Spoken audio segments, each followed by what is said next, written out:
Hi Stats class, this is a homework problem from your 7.4 homework, and the question was, how do I do this confidence interval about a population standard deviation in StatCrunch? So what we have to do with StatCrunch to do these standard deviation confidence intervals is to treat it like a variance.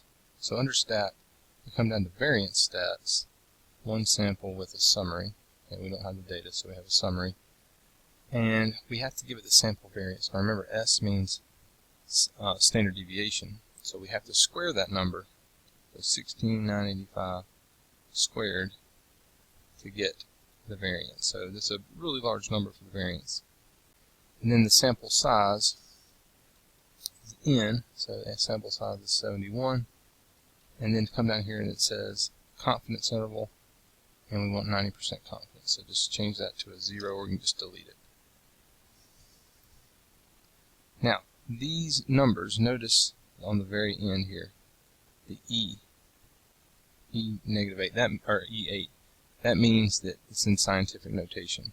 Okay, sample variance, that 28849, that is rounded to the, that's rounded right there. But it has an 8, meaning that decimal point right there is actually 1, 2, 3, 4, 5, 6, 7, 8 places to the right.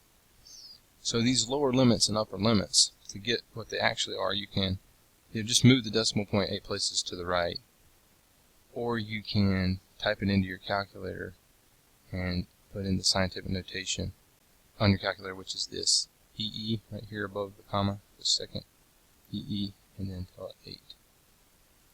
Alright, excuse me, this number, this is the variance. If this were sigma squared variance, this is the lower variance, but to get the lower standard deviation, you just hit the second square root of the answer, or you can type that number in, but the square root of this number, I hit second negative for answer. And there's that, it says round to the nearest dollar, so 14,935. And then same thing for the upper one.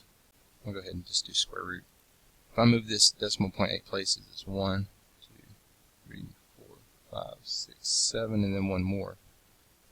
So that would be 390,309,190. Okay, I have to go one more place than it has. Okay, it's only got 7 digits there. I got to go 8. So I have to add another 9 on there, or sorry, another 0. And there's my upper number, 19,756 to the nearest dollar.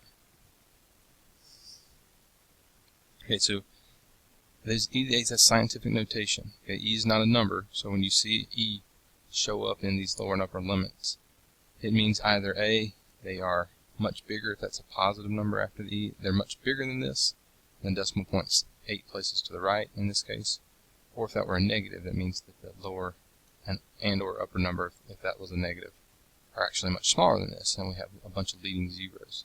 Just look for the E with these, because of how big the numbers are. They get out of the screen, and so you need to be able to compensate for that.